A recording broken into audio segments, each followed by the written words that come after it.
Boa tarde, gente! Estamos começando hoje mais um episódio, o episódio 12, com a presença da Samily Lima. Eu vou apresentar aqui rapidamente ela. Ela é uma advogada criminalista, especialista em direito penal tributário e penal tributário, especialista em direito médico e saúde dos pacientes e pós-graduanda em execução penal e tribunal do júri, secretária adjunta em Conselho Estadual da Jovem Advocacia da OAB Maranhão. Seja Boa muito tarde, bem-vinda, doutora. E aqui a minha companheira, minha dupla de podcast, Marcele. Oi, tudo bem? Estamos de volta com a nossa apresentadora que pegou falta. Na última estou aqui presente, não faltarei mais, não morrerei mais, não farei mais besteira com a minha saúde e estarei presente nos próximos. Eu sou Marcele, advogada previdenciarista, e mais um dia estou aqui com vocês. E hoje nós temos o objetivo e o que a gente vai conseguir. A gente separou várias pautas dentro de um tema principal, que é focado na atuação da Samily, e a gente vai vendo, de acordo com o bate-papo, como é que vai desenvolver. O nosso tema principal são as irregularidades na gestão previdenciária municipal, no âmbito criminal e tributário, e os impactos nas aposentadorias dos servidores. Então, bora lá? Bora começar? Vamos sim. Doutora, primeiro a gente gostaria de saber um pouco mais sobre você, sobre a sua atuação, sua trajetória como advogada, seus conhecimentos acadêmicos, por onde é que você já passou. Isso é interessante pra gente lhe conhecer mais. É isso aí. Boa tarde, gente. Eu sou Samily Lima, advogada criminalista. A minha atuação, majoritariamente, sempre foi no criminal. Eu iniciei no criminal. Eu estava na faculdade, eu dizia, o único que eu não quero atuar é na área criminal. Eu saí, foi a primeira coisa que eu fiz. Peguei logo casos criminais e ali eu fiquei. Mas aí depois eu comecei a ter um leve flerte ali com o tributário. E aí eu fiz uma especialização, acabei me especializando em tributário e crimes contra a ordem tributária. Mas eu confesso que majoritariamente a minha atuação é no criminal. Com crimes mesmo, assim, crimes mais do Código Penal mesmo. Mas a minha atuação com o tributário também vem da área civil, que eu estou abrindo mais os meus horizontes para galgar outros voos, né? E, enfim, eu já fui coordenadora na CJA, que é a Comissão da Jovem Advocacia. A gente tem uma atuação muito forte aqui no Maranhão. Estava como conselheira, hoje estou como secretária adjunta do Conselho Estadual da Jovem Advocacia, que também é um órgão dentro da OAB que busca a inserção do jovem advogado e o reconhecimento dele no mercado de trabalho, porque a gente sabe o quanto que é difícil quando a gente sai da faculdade, que a gente não sabe como que faz uma audiência, como que faz ali uma petição inicial, como que tu faz um atendimento. E tanto a CJA quanto o SEJA, que é o conselho, o objetivo deles é ajudar o jovem advogado para que ele tenha um norte ali no início dele. E é isso, hoje eu sou sócia do escritório Melo Coelho Galvão, Advogados Associados. Trabalho lá e pego as causas criminais, como eu tô falando para vocês. E é isso, um pouquinho no resumo. Ah, que ótimo. Criminal comigo foi a mesma coisa. Eu não quero fazer criminal, mas eu realmente não fui pro criminal. Eu também não acho que nem se eu quisesse, porque eu não sei a diferença nem quase de roubo e furto. Não, pra mim o básico, ilicitude, fato típico, eu me perco ali. Não, já tem que saber aí. Aí eu já me perdi. Ali eu... Gente, horrível. Eu até fiz uma audiência de juizado, até venci. Mas foi uma cagada. Fenomenal, uma cagada fenomenal. Bora lá pro tema de hoje. Vamos. RPPS e RGPS. Sim, é porque muita gente que assiste a gente é advogado, outros são clientes nossos, outros são pessoas que estão lá pelo Google e encontram alguns vídeos. Então, o que é o RGPS e o que é RPPS? O RGPS é o Regime Geral da Previdência Social, é aquele do INSS. Nossa, eu estou contribuindo aqui para me aposentar. Vou me aposentar por onde? Pelo Regime Geral da Previdência Social, pelo INSS. Ah, eu trabalho na prefeitura. Tá, mas qual prefeitura você trabalha? Será que a prefeitura que você trabalha tem um regime próprio? Ou ela é vinculada a um regime geral? Ou, mas eu trabalho no município de São Luís. O município de São Luís é regime próprio da Previdência. Tá, mas como é que você chegou para trabalhar lá? Qual é o seu regime de contratação? Dependendo de como você foi contratado, os seus recolhimentos vão ser para o regime do INSS, se não, serão para o regime próprio. E aí, a depender disso, vai maquinando a sua aposentadoria e construindo ela. E aí, o nosso foco hoje é ver a dificuldade das pessoas em conseguir essa aposentadoria, tanto do regime geral quanto do regime próprio, e essa responsabilização dos agentes, do prefeito, do tomador de conta, não sei se é assim que se refere, do gestor, do como é que o Tribunal de Contas atua, se não atua, como é que se o prefeito vai parar no xilindró, se ele não vai parar no xilindró, quem faz essa fiscalização? Então, nesse começo a gente queria fazer essa diferenciação do que é um regime e o que é outro, e como a pessoa saber se ela é vinculada a um ou outro. Porque, por exemplo, se hoje Laila, você é muito legal, uma advogada bacana, vem trabalhar aqui na prefeitura. E eu começar a trabalhar na prefeitura hoje, com contrato, as minhas contribuições aqui na prefeitura de São Luís vão ser para o INSS, embora a prefeitura de São Luís tenha o regime próprio dela. Então, vai depender de como você chegou lá, de como é a sua contratação, se você é servidor efetivo ou não. E aí, Marcele, acrescenta. Pega a bola. Ótimo. Vou pegar a bola aqui. O fio aí. Eu fiz várias pontuações antes de vir, porque, gente, esse é um tema. Foi, acho que, um tema do nosso primeiro episódio, né? Que agora a gente está desenvolvendo de uma outra forma. E com uma especialista na mesa. O primeiro episódio foi gravado com nós duas, e olha só onde nós chegamos. Mas vamos lá. O RPPS, a gente vê que ele foi criado para garantir a autonomia financeira aos municípios, né? Não depender apenas do INSS. Muita gente acha que o RPPS é mais vantajoso, e algumas vezes é mais vantajoso, porque muitos RPPS não obedecem um teto, como é o teto previdenciário, ou o teto deles é diferente e maior do que o teto previdenciário.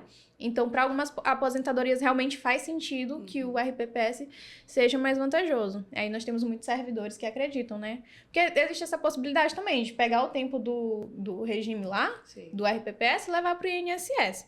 E aí, muita gente acha que ele é mais vantajoso. Mas, enfim, não era isso que eu ia dizer. Se ele é mais vantajoso, a gente também vê muitos casos de fundos previdenciários de regimes próprios que vão quebrando. Eles quebram.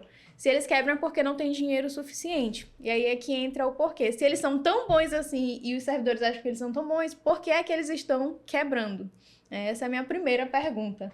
O que faz com que esses fundos quebrem, que não tenham dinheiro suficiente para fazer o pagamento? Não tenha como eles se manter. Vamos lá. A primeira pretensão, como vocês falaram, né, da criação do RPPS, é a questão da...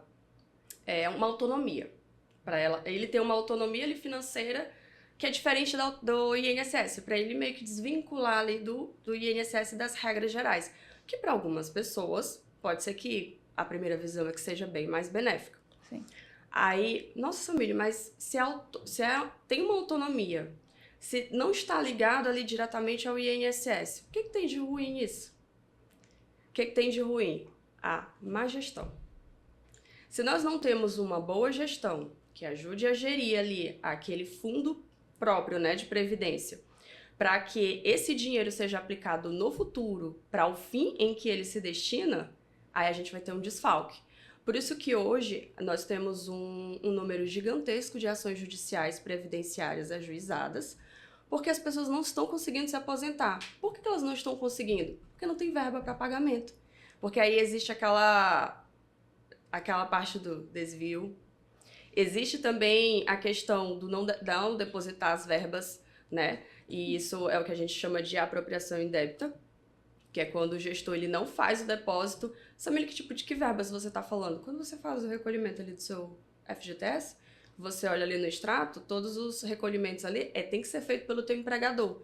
Então, a depender, mesmo que você seja seletista ou que você seja estatutário, que é o servidor público efetivado, você foi contratado e tem que ter um desconto ali para ir para o teu fundo. Então, se tu tá sendo contratado do CLT, por exemplo, teu fundo ali de FGTS está sendo construído ali, tu vai ter ali uma aposentadoria mais na frente, garantida por esse tempo de serviço. E quando ele é próprio? Aí ele tem que ser também, todo mês uma fraçãozinha vai ser retirada ali do teu salário para ser guardada, como se fosse uma poupança, para que seja usada no final, para aposentadoria. Mas aí, às vezes, não existe esse desconto. Ele deixa de ser recolhido. E quando ele deixa de ser recolhido, aí a pessoa ela vai ficar automaticamente sem um dinheiro ali sobrando ali naquela poupança, que a gente está chamando de poupança. E aí, quando ela quiser se aposentar, cadê o dinheiro? Sim. E aí, muitas vezes foi desviado. Muitas vezes não foi repassado porque foi usado para outros fins. E aí, para isso, tem que existir uma investigação, né? Que eu acredito que, inclusive, a gente estava conversando, que é a maior falha que existe hoje dentro dos municípios, é a falta de uma fiscalização efetiva de recolhimento dessas verbas de fundo autônomo e financeiro para a Previdência Social, do RPPS. Excelente. Tem um município que eu tenho alguns clientes que trabalham lá, que se eu não me engano, 1987 a 1989 foi RPPS, depois voltou pro RGPS. Bem ligeiro. Égua, lascou, recolhemos e agora? E aí migra de novo pro RGPS. Aí fica aquele questionamento. Será que esse município, quando aquele pessoal todo for se aposentando, eles vão repassar o que era para ser repassado pro INSS para compensar esses 2 anos que não foi recolhido nada? Dificilmente. Sim. E aí a gente volta à questão do rombo do INSS. O rombo do INSS deve ser, então, investigado toda hora o pessoal do Pente Fino, do BPC, do Auxílio-Doença? Sim, tem. Mas o grande rombo do INSS são as empresas. É a Globo, que deve não sei quantos milhões. São os municípios. Eu não sei ao certo quantos municípios o Maranhão tem, mas eu acredito que são mais de 300. Quantos desses municípios são regime geral? Quantos desses municípios estão fazendo repasse? E a gente vê na prática quando a gente vai aposentar o servidor, que lá ou não tem, ou tá lá um salário mínimo. É isso mesmo. Então, as contribuições previdenciárias, os grandes devedores previdenciários que tem que arrochar em cima dele, não nos pobres coitados que muitas vezes estão doentes, estão precisando do benefício e estão lá com o pente fino o tempo todo, indo e voltando. Eu e Marcelo sabe, às vezes a gente pega um cliente, 2, 3, 4 processos para conseguir aposentar o homem e ficando com benefício, sem benefício, com benefício, sem benefício. Isso sem contar quando troca a gestão, né? Sim. A gente sempre fala, trocou a gestão, pega teus documentos, porque ali... Já vai ter que ser feito um novo processo. Eu tava até rindo que outro dia, eu não sei se foi Santa Inês ou foi outro município aqui no Maranhão, que levaram até o Instagram da prefeitura. Eu acho que foi um município perto de... Foi pro lado daí. Teresina. Gente, eu não soube desse babado. Foi! Tem Até o Instagram. Tá no Instagram que eu compartilhei. Imagina Se eles levam a rede social, gente, o que vocês acham que eles não vão fazer com o documento de você que tá lá trabalhando? Vocês acham que eles estão mesmo repassando? A Alexia até publicou no Instagram dela. Gente, olha, tá na época de vocês pegaram o documento de vocês, viu? Sim. E mais, tem aquela dificuldade. Se você votou no candidato e ele se elegeu, você consegue o documento. Se você foi contra ele, ou se você não votou nele e ele não se elegeu e você tenta pegar a documentação lá dentro, eles inventam a maior burocracia para você conseguir aquele documento. Ou seja, um documento é um direito seu, você trabalhou, deveria ter sido recolhido em tese e não foi. A gente tá tendo aqui uma história contada das dificuldades do previdenciário, Exatamente. né, gente? E eu acredito que isso gere muita revolta no trabalhador, porque o trabalhador é o que menos tem culpa nisso. Ele tá lá todos os meses tendo seu dinheiro recolhido, ele tá acreditando que uma hora esse dinheiro vai dar um retorno para ele quando ele não puder mais trabalhar. E aí, acredito que muitos deles pensem, né? Poxa, eles vão sair impune? Existe algum tipo de fiscalização? Como é que funciona isso na prática? Como é que esses prefeitos, governadores, enfim, os gestores que estão lá responsáveis por esse recolhimento fazem na prática? Como é que eles são imputados? Ou não são imputados? Eles saem impunes aí e e deixa por isso mesmo? Eles têm que ser responsabilizados. Mas assim, primeiro, a priori, para se responsabilizar alguém, a gente tem o princípio fundamental lá do direito criminal, que todo mundo é considerado inocente, até que se prove o contrário. Então, até que você consiga provar que existiu realmente um desvio de verbas, danos ao erário, a apropriação indébita, enfim, você precisa provar que aquilo existiu para que o gestor, o administrador, enfim, ele seja responsabilizado com as devidas penas impostas. Mas assim, vamos iniciar. A gente precisa de quê para ter provas? De uma fiscalização. Então aí entra o papel do Tribunal de Contas. Ele vai entrar para fazer a fiscalização, ele vai analisar a prestação de contas, porque todos os municípios, todos os entes, eles precisam fazer uma prestação de contas do que está entrando, do que está saindo, do que está sendo investido, enfim, de todas as verbas, do que entra e do que sai. Então, o primeiro passo do Tribunal de Contas é fazer a análise dessa prestação. Ver se está correta, se as notas fiscais apresentadas, se elas realmente existem, ou se não são notas fiscais que, sei lá, têm origem duvidosa, ou que nem existam, são meramente ali de ilustração, enfim. Então, o Tribunal de Contas ele tem que ter esse olhar mais criterioso na hora de analisar. E aí, os documentos que ele vai analisar tem que ser demonstrativo, balanço financeiro, tudo isso tem que ser feito. E aí, a gente entra na segunda parte. O Tribunal de Contas pegou a prestação de contas, vai analisar, e aí ele vai fazer o quê? Uma auditoria. Ele vai fazer uma auditoria. O que é fazer auditoria? Analisar documento por documento, transação por transação, recolhimento por recolhimento, para saber se realmente, de fato, aquilo foi feito ou não. Porque aí vamos imaginar aqui uma situação hipotética de um servidor que está precisando aposentar e ele não teve nenhum tipo... Quando ele foi aposentar, que ele imaginou que estava lá a poupançazinha dele, não tinha nada. Aí vai ter que procurar onde que está o dinheiro que deveria ter sido, né, descontado para ser repassado para o fundo dele. E aí é que começa a investigação. Mas não é só nesses casos, ele pode ser investigado também ali ao final do mandato, ou então quando houver algum tipo de denúncia de danos ao erário. E aí, beleza, então vamos lá, prestação de contas, aí o Tribunal de Contas faz a auditoria, a inspeção, que é uma auditoria contábil, né? E aí, quando ele faz essa auditoria, ele vai ter que identificar e ter o crivo de identificação das irregularidades. E dos grandes problemas é o repasse do Fundo Próprio de Previdência Social, que é justamente para isso, porque vai afetar diretamente as pessoas lá na frente. Tanto que, o ano passado para cá, eu não atuo muito no previdenciário, me corrija se eu estiver errada, mas assim, eu recebi muitas queixas e demandas de auxílios e de benefícios que foram cortados. Então, assim, o que é feito em um dos regimes altera também significativamente no outro, porque é como se um tivesse que cobrir o furo do outro.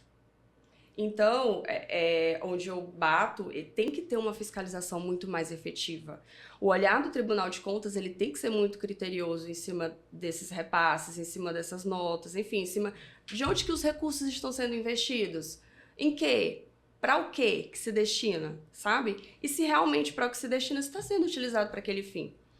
E aí, quando ele identifica as irregularidades, aí a gente vai para a aplicação das penalidades. E aí, sim, o gestor ele pode ser penalizado por irregularidades, e aí ele pode ser responsabilizado, gestor, ele pode ter a prestação de contas dele rejeitada, e além disso, né, de tudo isso, pode sair ali da esfera do Tribunal de Contas e ir para o Ministério Público. Aí o Ministério Público oferece a denúncia, e aí vira uma ação judicial.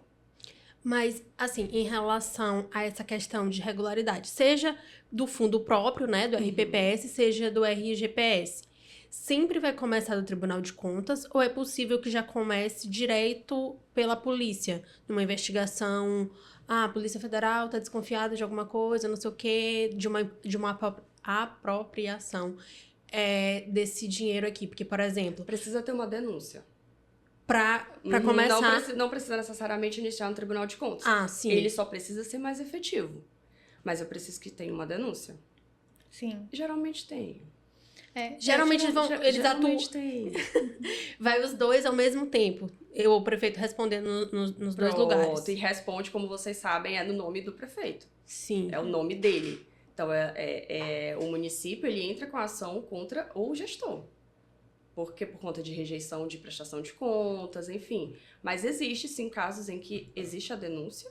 E aí, quando é denunciado, aí aqueles fatos têm que ser apurados. É como qualquer processo criminal. Sim. O processo criminal, ali, ele existiu a denúncia, tem o oferecimento da denúncia, aquilo vai ser investigado para ver se realmente é verdade ou não.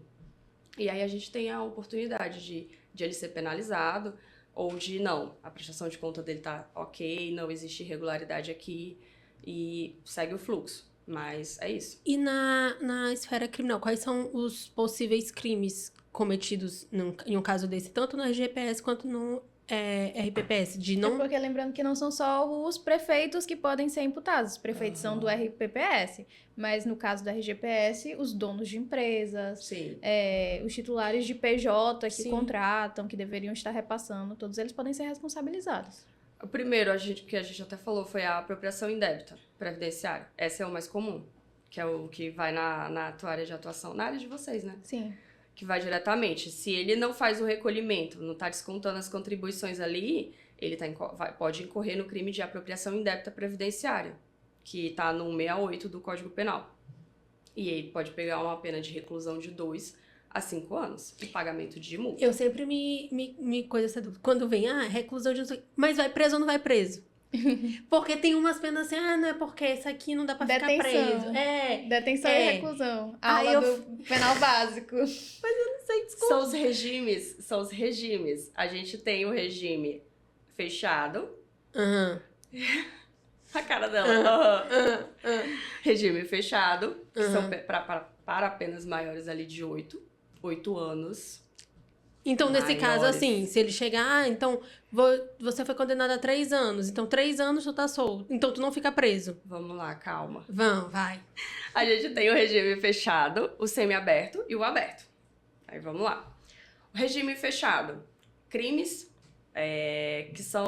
que tem uma... Isso aí é depois da dosimetria da pena, depois que fechou o processo, não tem mais como recorrer, aí vai ser feita a execução da pena. Uhum. Aí o regime fechado são para penas de 8 anos, mais de 8 anos. Regime semiaberto, o cumprimento dele é maior que 4 e menor que 8 anos. Semiaberto. E no regime aberto, são as penas menores de 4 anos. Ou seja, você não se aposenta e o prefeito vai ficar em casa.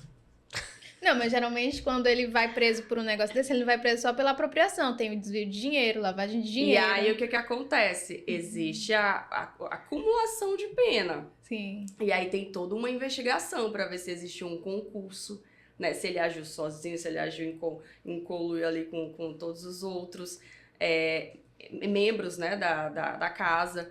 Então, assim, geralmente não é só a apropriação indébita. A apropriação indébita, aí ela pode também... Vai o peculato, que é o próximo crime que eu ia falar pra vocês.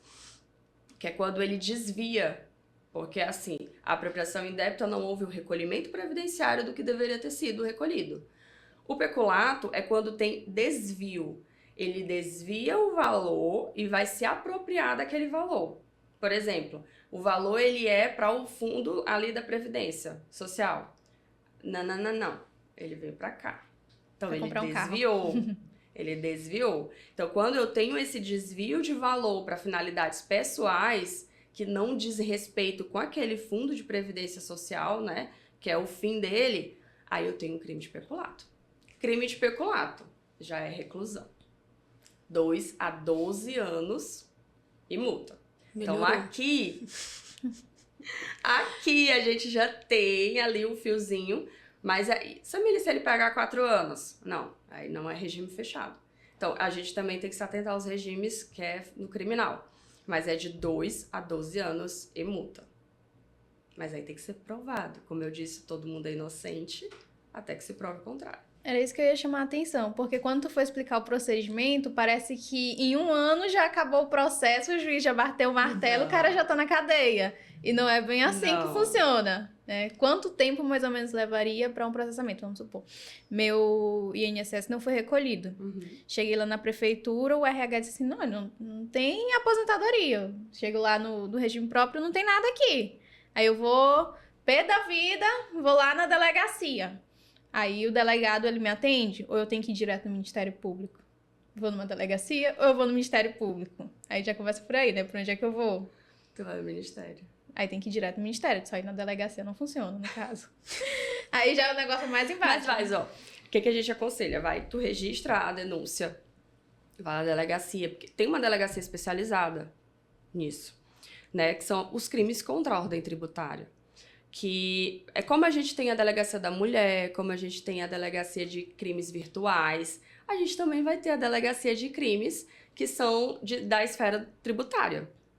E aí você vai lá, faz a denúncia, e aí vai ser aberta uma investigação, e aí é todo o procedimento do penal. Aí abre-se um inquérito, e aí vai ser... O que é a fase do inquérito? A fase investigatória. Eu vou investigar se aquilo realmente condiz com o que tu tá me denunciando.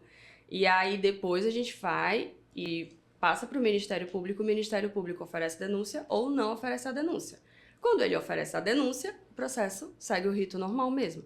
Quando ele não oferece a denúncia, há o arquivamento do processo. E aí, se você quiser, você pode arrochar de novo. E aí, indo logo no Ministério Público, ele que aciona a delegacia. Não, aí tu tem que denunciar, mas a delegacia ela só vai fazer a parte investigatória. Quem oferece a denúncia mesmo é o Ministério Público. Entendeu? Tá. Então, esse é o percurso. Primeiro eu vou na delegacia, depois eu vou no Ministério Público. Pronto. Porque quando é você que vai denunciar, porque também existem outros meios de denúncia. E aí, quando são outras pessoas que vão denunciar, talvez o Ministério Público já pegue logo de início. E aí já abre o processo. Mas assim, aquela coisa, ele precisa ser provocado. E como é que ele vai ser provocado? Né? Ele não vai poder agir como ex officio. Só que ele tá ali como fiscal da lei.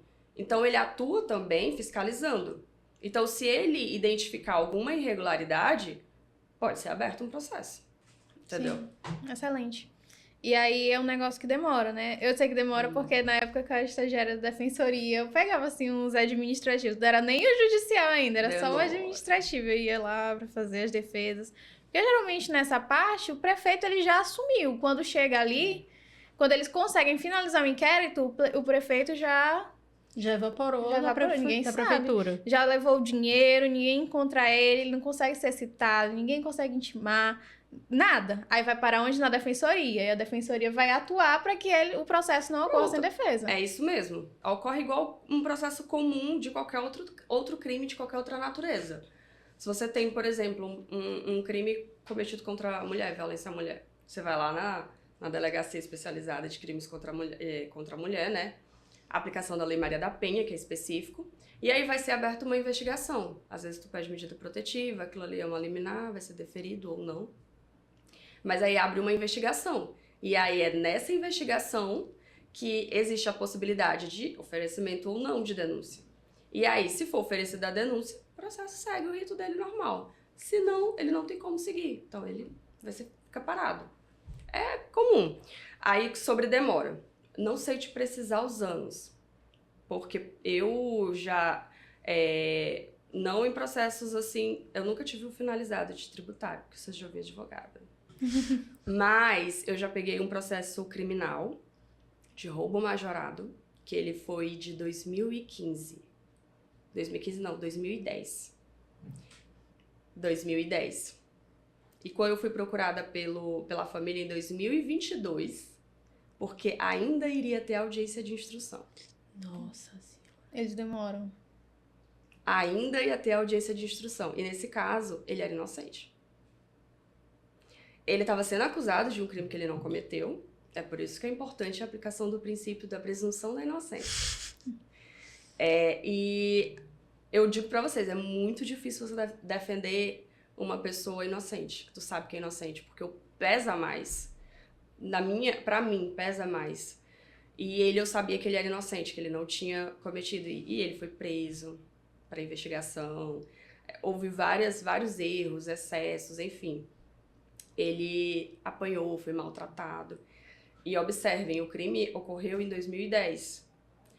2022, quando eu fui procurada pela família, de 2010 até 2022, pela ficha dele de antecedentes criminais, ele nunca mais conseguiu trabalhar com carteira assinada. Porque as empresas dispensavam. A primeira coisa que a empresa pede hoje é certidão de antecedentes criminais. E ele falou, eu não consigo trabalhar, doutora. Ninguém me contrata mais. E a gente conseguiu a absolvição, nesse caso. Mas e a reparação de 2010 até quando ele recebeu a absolvição? Quem é que vai reparar? Olha o tempo, sabe? Então, assim, por isso que tem que existir essa investigação. Porque ao passo que muita gente faz muita coisa errada, comete erros, crimes, também tem pessoas que podem ser acusadas injustamente. Entendeu? Então, é muito pesado você pegar essa responsabilidade. Mas aí, ó, tu pega um processo desse de roubo majorado porque tinha arma de fogo, ameaça, foi uma lotérica. Inclusive, daqui de São Luís, aconteceu no Filipinho. E de 2010, o caso ainda ia ter audiência de instrução. Mas eram muitos réus? Por que demorou tanto? Eram 4 réus. O processo foi perdido. E acharam. Acontece. Pior que eu já Entendeu? vi de Então, tudo assim, eu não quando consigo eu te tava na precisar o defensoria. tempo. Mas acontece. Ele tava na defensoria também. Aí depois foi que o pai contratou um advogado particular, no caso... Eu já vi de tudo que vocês imaginarem, de loucura. Apareceu pra mim na defensoria, foi uma escola pra mim enquanto advogada. Inclusive, foi essencial pra eu escolher uma área de atuação. Porque de lá sai de tudo. Tu sai preparado de lá pra qualquer coisa. A gente vê as maiores loucuras. Inclusive, teve uma época, e essa foi uma lição mais ética do que profissional. Uma época que eu era muito viciada em fazer essas defesas de improbidade administrativa. Eu jurava que eu ia pra essa área de improbidade, ou licitação, ou alguma coisa assim, quando eu saísse da faculdade. Pra mim era essa área. E aí, nada a ver com o que eu tô atuando hoje, né? E aí... A vida tem dessas coisas.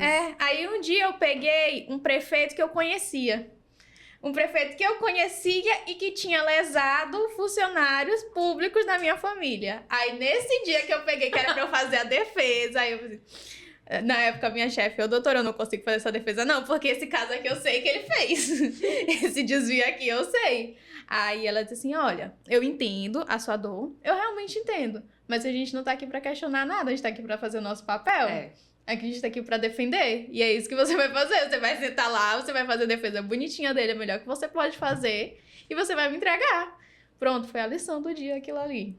Porque quando tu é operador de direito, tu não tem que estar ali com o teu pessoal. Sim. Tu vai ter que agir com o teu profissional. E muitas vezes, quiçá 90% das vezes, o teu pessoal vai se chocar com o profissional. Porque vai contra ali, eu acho isso muito errado. Mas tu não defende pessoas, tu defende direitos. Sim. O criminal, você tem que aprender isso. Tu não tá defendendo a pessoa, tu vai defender o direito. Que direito? O direito dele ter um cumprimento de pena digno, o direito dele ser tratado de forma digna dentro da prisão quando ele for recolhido, o direito ao contraditório e ampla defesa, porque todo mundo tem direito à defesa. Então, assim, realmente a gente tem que saber separar essas coisas. Não é fácil. Não, essa parte foi o que eu aprendi. E quando envolve família, a tua família, aí é que é difícil mesmo. Sim. Eu acho que ninguém nunca viu um médico operar um familiar. Porque entra emocional. E tudo isso pode influenciar na tua defesa. Com certeza. Então aí é complicado. Ainda bem que eu escolhi a área certa. Não, gente, o previdenciário, eu até fiz um postzinho pro TikTok esses dias, como eu cheguei no previdenciário, aí tá lá. Quem quiser ir depois procurar, é o mesmo nome do Instagram. Vou procurar. Excelente. Porque a gente, no previdenciário, a gente tá lutando já pelo que a gente acha certo. Então é mais fácil de tu te envolver. Até, assim, emocionalmente com o caso, tu vê o cliente chegando, mancando no teu escritório, tu vê o cliente passando necessidade ali que tu tá buscando no BPC. Olha, tem um cliente que eu disse, senhor, o que o senhor tá fazendo andando com um balde na mão? ele não tinha um negócio pra ir pra feira, menina, ele pegava um balde daqueles de tinta e ia pra feira. Eu, se eu pegar aqui uma sacola e vai fazer essa feira. Não, doutora, não cabe tudo. Eu lhe dou 2. Eu dei daquelas eco bag. Tá aqui, moço, 2, mas não vá ficar andando desse jeito, porque, assim, é feio. É triste, as pessoas olhando ele andando com um balde de tinta com a compra da mercearia dele. Então, é muito mais fácil a gente olhar o caso e dizer, eu vou fazer o possível e impossível por ti. Não porque eu sou uma boa profissional, mas eu estou fazendo porque eu sou uma boa profissional e porque eu sou um ser humano como você. E também porque acredita na pessoa, né? Já acredita. Poxa, eu tenho um caso de um surdo-mudo que ele foi fazer a perícia. Ele tem 11 anos. Ele não sabe qualquer outro tipo de linguagem. Ele só emite aquele grito e tá no colégio, não tem amizade, tem toda essa dificuldade. E a família é paupérrima.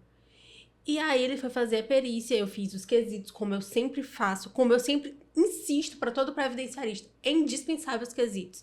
E aí chegou lá na perícia, o perito não respondeu, a perita não respondeu nenhum dos quesitos, só falou que não, ele não prestou o critério BPC e não explicou por quê. Esse processo no juiz da sétima, eu já despachei não sei quantas vezes esse processo, porque é uma coisa tão dolorida pra mim, é tão injusto, em um ponto que eu tô aqui, vira e mexe, tô banhando, tô comendo, eu lembro desse cliente, lembro desse processo, e dizer, cara, isso não vai ficar desse jeito, não é possível que vai ficar desse jeito, não é possível que nenhum ser humano vai olhar aquele laudo pericial e vai ver que é absurdo. Então, assim, eu não quero puxar sardinha para o previdenciário. E nem para o trabalhista, quando eu atuo para o empregado. Mas é muito mais fácil. É muito mais gostoso de trabalhar, porque a gente vê o cliente e vai lá por ele. Assim como chega um cliente que eu olho e digo, olha, não vou pegar o seu caso, e não é por questões éticas, é porque eu acho que ele não vai ganhar. E pronto. Se o meu contrato é de êxito e chega lá um cliente que eu acho que ele não preenche o critério BPC, eu vou rejeitar. E já no criminal, os teus critérios para pegar ou não pegar uma causa são outros. Sim. Não é porque eu acho que ele não fez. Eu só vou pegar quem foi inocente. Até porque nem sempre tu vai conseguir fazer esse juízo de valor. A gente nem pode fazer juízo de valor. Eu costumo dizer que a gente tem vários perfis de advogados. E que bom que a gente tem isso, porque a gente pode trabalhar com a pluralidade de opções, é o famoso leque. Sim. Então, assim, ela tem um perfil de emocional para lidar melhor com pessoas ali que estão precisando de um auxílio. Eu tenho um perfil melhor e muita gente me fala, Samília, eu não teria esse sangue frio. A minha psicóloga mesmo, ela fala, não dava pra eu trabalhar com isso. Eu não dá, a pessoa tá presa ali, eu ia ficar igual ela. Meu Deus, aí tá tomando banho. Ela não dava Tá pra eu preso, trabalhar. tá preso. sofrendo. Da primeira ligação da cadeia, eu ia dizer, Pronto. meu Deus, eu vou ficar no lugar dele. E a família, gente, a mãe é a que mais sofre. Sabe? Aí quando a mãe, porque geral, eu particularmente, eu faço contato com a família. Eu não faço contato com o detento, o investigado, o custodiado. O meu contato é diretamente com a família. E geralmente é a mãe. Então a mãe olha pra mim e fala, minha filha, eu não sei mais o que fazer. É tudo que eu tenho, meu filho. Independente de tudo, é mãe. Então, a gente tem vários perfis de advogados e graças a Deus, porque a gente também tem muitas áreas de atuação. E eu costumo dizer que eu acho muito dolorida o previdenciário. Muito dolorido. Eu acho difícil, inclusive, de lidar com algumas situações. Vocês podem até achar estranho, meu Deus, ela lida com criminal e com previdenciário. Ela acha difícil, porque é a pessoa olhar pra ti e falar, doutora, eu não tenho o que comer em casa. O meu auxílio era tudo que eu tinha. E ele foi cortado. É o que mais acontece com a É o gente. que mais acontece. Eu não tenho o que comer em casa.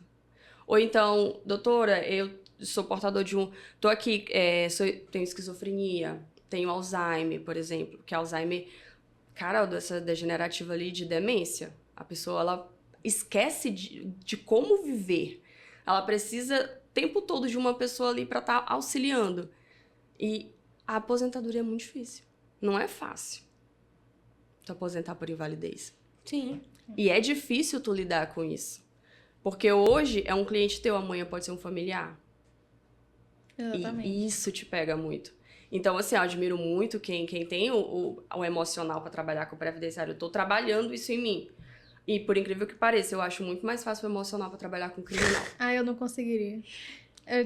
Pra mim, eu acho uma profissão, assim, mais desgastante atuar no nicho do criminal. Aham. Porque tu não tem final de semana, tu não tem feriado, tu não tem família.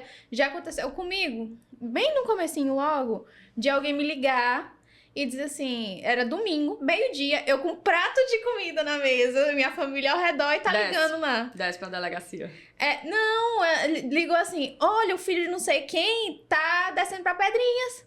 E eu disse assim, tá, eu não posso fazer nada, que não é a área que eu atuo, graças a Deus. Aí, mas eu vou te passar um contato aqui, é um amigo meu, eu confio, ele vai te atender. Aham. A pessoa do criminal, acho que eles já são acostumados, né? Eu acho que eles já é Tá acostumado. aqui Já. no carnaval, o telefone tocou. Opa! Já fica até animado, né? Bandeira 2. Mas- Já é acostumado. Eu mesmo resolvi BO no carnaval. Aí já eu não consigo. Eu tava falando com Laila me mandou uma mensagem. Olha, ofereceram contestação. Tu quer que eu faça réplica? Laila, pelo amor de Deus, eu vou te bloquear se tu me mandar mensagem de novo no carnaval. Resolvi BO no carnaval e é isso, gente. Mas graças a Deus que existem, né, as diferenças. Porque senão, já pensou se todo mundo quisesse trabalhar só no criminal? Ou só no previdenciário. A gente tem tanto direito, a gente tem Sim. tanto dever que tem que ser cumprido e não pode. E eu acho muito importante a pessoa nichar ali e se especializar para ela ofertar o melhor trabalho, o melhor serviço. A advocacia é uma atividade linda e ela tem que ser exercida com muito zelo, com muito apreço e com muita responsabilidade também, porque é a vida de uma pessoa. Sim. Com certeza. No previdenciário é um auxílio que a pessoa precisa, é um benefício que a pessoa precisa, aposentadoria, é aquele dinheiro para manter a casa, a saúde, o básico. No criminal, tu tem ali a tua liberdade que tá em jogo. E, cara, a melhor coisa que tem é tu poder ir e vir. E quando isso é tirado de ti, que tu fica ali preso, e muitas vezes até injustamente, por um crime que tu não cometeu, por falhas no inquérito, por falhas em sede de delegacia, que não pode nem ter esse tipo de julgamento, mas existe. E aí tu fica preso. Tu responde por um crime que tu não cometeu. E assim, Sabe? essa questão de clientes e tal, se fosse fazer aquele quiz de que tipo de cliente você... O cliente ideal. O cliente ideal, pra mim, eu sou aficionada por clientes de prefeitura. Eu não gosto. Eu amo, porque são pessoas tão injustiçadas.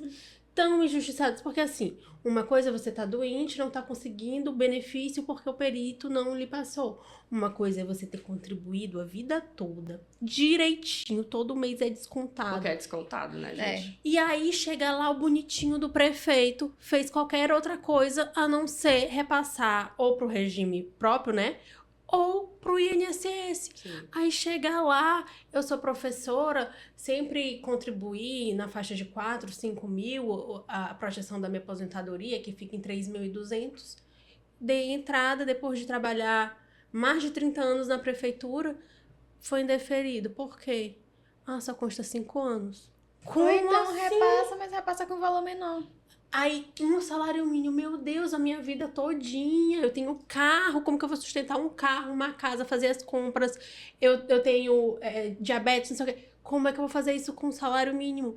Então, a questão de trabalhar para servidor é, tipo, em busca de uma dignidade perdida. E demora muito também, né?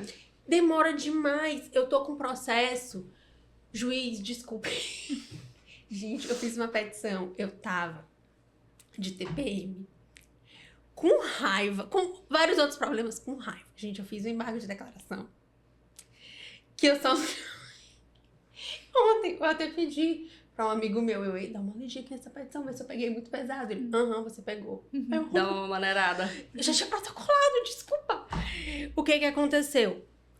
Eu dei entrada em 2020 para aposentadoria da mulher. A mulher foi aposentada com um salário mínimo, sendo que era 3.000 e pouco. Então tinha que entrar com a revisão, né? Entrei com ação de revisão. Foi julgado, se eu não me engano, em 2022. Então, assim, relativamente rápido. Só que o que é que o INSS fez? Recorreu e não revisou de imediato o benefício dela. E aí foi pro tribunal. Durante o trâmite do tribunal, eles pegaram e mudaram o valor da aposentadoria dela. Então, digamos, era um salário mínimo na época, digamos, era 1.212, foi para R$1.700. Só que R$1.700 ainda não era a aposentadoria dela. Quando voltou do tribunal, eu informei que eles não estavam, ganhamos no tribunal e eles tiveram que aplicar de fato. Aí eles revisaram de novo, mas de novo, errado.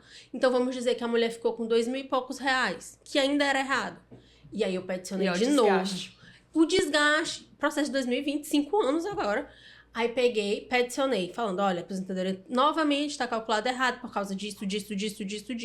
Aí finalmente, agora, acho que foi mês 8 de 2024, a aposentadoria dela chegou pro valor certo.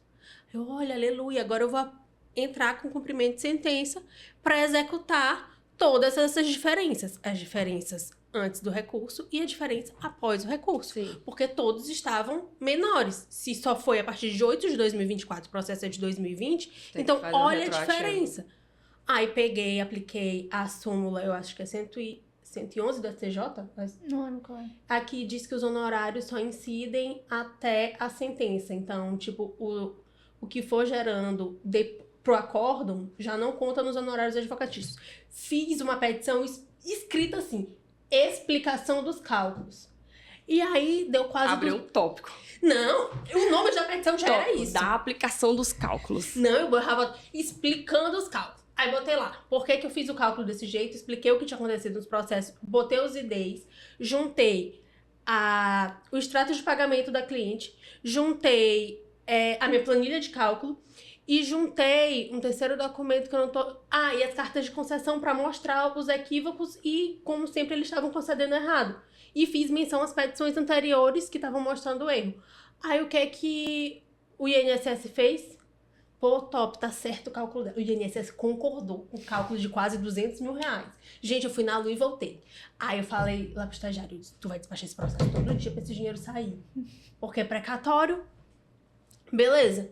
Aí lá vem o juiz e diz, não homologa os cálculos. Rapaz, eu não homologo os cálculos estão errados porque deveriam ser calculados só de 2020 até 2022. Tá. 2020 até 2022, beleza, até entendo teu raciocínio. E esse valor de 2022 até 2024 que o INSS estava pagando errado, vai receber como? Aí eu entrei aqui embaixo da declaração e falei, olha, vem cá, se o INSS, que é a parte interessada, concordou, quem é você, amigo? O INSS tem mais um advogado? Isento. Chama ele só de isento. Porque aquela coisa, se fosse ao contrário, se minha cliente tivesse 200 mil para receber e eu apresentasse o cálculo de 10 mil, e o INSS apresentasse de 10 mil e eu concordasse, e o juiz ia dizer, não homologo porque tá errado, não ia. Ele ia homologar. Ele ia homologar. Mesmo me dando prejuízo de R$190 mil para cliente, ele ia homologar. E é isso que veio a minha raiva. Ele não leu minha petição explicando os cálculos. Até o INSS leu, ele não leu. Aí agora, em vez de homologar, não. Aí eu entrei com embargo de declaração. Que eu espero que ele... Coloquei nos embargos. Coloquei, disse que ele tinha que ser isento. Aí, o que ele fez? Já intimou o INSS para apresentar e aí vai voltar para ele. Então, vai ser essa decisão esse ano? Não sei. E se sair esse precatório, vai receber quando? Porque até que cadastre. Não, mas que bom que ele intimou o INSS, porque se fosse outro, tinha dito assim, esse não é o recurso possível para este caso, utilize o recurso adequado. Aí... Já recebi decisão desse jeito. Já? Se não concordar com a decisão, por gentileza, apelar, tal. Desse jeito. Nosso caso é recurso nominado. Esse não é o recurso aplicável. Ai, meu Deus do céu. A parte autora pretende mudar a decisão judicial com embargo de declaração. Não, mas nesse caso... ainda chama de protelatório. Exatamente. Não, porque era uma coisa tão absurda dele não acolher os meus cálculos, já o processo finalizado, tudo bonitinho, a cliente recebendo finalmente que tinha direito. Aí eu ainda botei assim, pra ele explicar se é pro INSS emitir esses valores de forma administrativa o que foi após a sentença, ou que você prometer tudo no bolo, como eu tinha feito, e o INSS tinha dito que realmente era isso que era pra fazer, ou não, ele tinha que se posicionar, ou administrativo ou judicial. O INSS não disse que queria pagar judicial por meio de precatório? Então, por que ele tá interferindo? São casos complicados. Pelo menos o teu foi julgado. Tem um que já pediu pra eu apresentar o cálculo 3 vezes, já tirou de pauta, de julgamento 3 vezes, o cálculo tá lá detalhado desde o inicial. Gente, Dá vontade de dizer. eu tô com o caso da minha mãe, de um município que ela prestou serviço e não teve recolhimento. Eu identifiquei a falta de recolhimento. E aí eu não consigo aposentar ela. Gente. É o que mais acontece. Por quê? É o que mais Porque não acontece. tem o recolhimento devido. E aí eu tentei administrativamente, e aí eles falaram, olha, tem que ser judicial, a gente não tem como fazer isso administrativamente. É muito raro. E até hoje o processo está concluso para decisão e nunca foi decidido nada. E a minha mãe não pode ser aposentada. E ela era servidora. E é muito, muito, muito raro o servidor do INSS que pega uma aposentadoria administrativa, né, para concessão administrativa, e olha que não teve esse recolhimento, por mais que a pessoa tenha instruído com a documentação certa, ele vai tirar o dele de reta. E eu até acho certo. Poxa, essa pessoa disse que trabalhou 15 anos nesse município aqui. Pô, mas não tem nada. Só apresentou agora essa documentação. Eu que vou validar? E se for algo fraudulento, meu nome dá, vai, eu não recebi nenhuma pontinha. Não vou. Indefere. E aí a gente precisa ir na justiça. Aí tu precisa fazer uma ação de exibição de documentos, e essa ação demora, e não é julgada, e tarará, tarará, tá lendo. E aí minha mãe não pode ser aposentada. É horrível. É Doutora, angustiante. antes de finalizarmos aqui, vamos entrar na trend. Se você encontrasse só eu mais nova hoje pra tomar um café, o que é que você ia dizer pra ela? Tá orgulhosa? Eu diria isso pra ela, porque a eu de muitos anos atrás queria estar exatamente onde eu estou hoje. E eu fico muito feliz, inclusive, já agradeço o convite. Agradeço pela compreensão, porque já era para eu ter gravado antes, e aí ocorreram várias coisas e eu não consegui vir. Mas é muito legal o que vocês estão fazendo. Parabenizo as duas. Obrigada. Porque é uma iniciativa muito boa. E a gente pode, trazendo, são jovens, mulheres, a representatividade aqui. Porque é muito difícil a mulher ter um espaço hoje no mercado de trabalho, mesmo depois de muita conquista. Tu ainda é julgada. No criminal, então, meu parceiro. Mulher criminal. Oh, amiga. E assim, é uma iniciativa muito legal, sabe? De oportunizar as pessoas. Então, eu agradeço o convite, agradeço a confiança. Eu posso vir depois pra gente conversar só sobre criminal, e aí eu explico pra vocês sobre ilicitude, sobre esses regimes. Porque eu fico com meu bloquinho pra eu aprender. E aí, pra vocês entenderem aí mais ou menos como que funciona mais. Enfim, tô muito feliz pelo convite, vocês são maravilhosas. Foi muito descontraído e eu já tava, meu Deus, o que é que eu vou falar, e tudo fluiu tão bem, tão... Por isso que Sabe, é uma no bate-papo conversa. as coisas vão... Exato, então assim, máxima admiração por vocês. E eu digo pra vocês, a Samile de 8, 10 anos atrás, ela estaria muito orgulhosa da Samile de hoje. E eu pretendo trazer muito orgulho pra essa menina sonhadora de tantos anos atrás. Ai, que felicidade, né? Tô até... Ela se emocionou. Ai, gente, eu tô aqui. Pois é, a gente agradece muito a sua participação também, né? Foi um bate-papo muito proveitoso, eu acredito que tanto pra gente aqui, quanto pro pessoal que tá assistindo a gente de casa. A gente espera que mais vezes possamos sentar pra conversar mais. Vamos sim, vamos trazer um cafezinho, a gente traz uma outra pauta ali de criminal. Perfeito. Eu adoro. E finaliza? Finaliza. Então, hoje nós agradecemos você que acompanhou a gente até aqui no episódio 12 e aguardamos você na próxima primeira segunda-feira do mês no YouTube e no Spotify.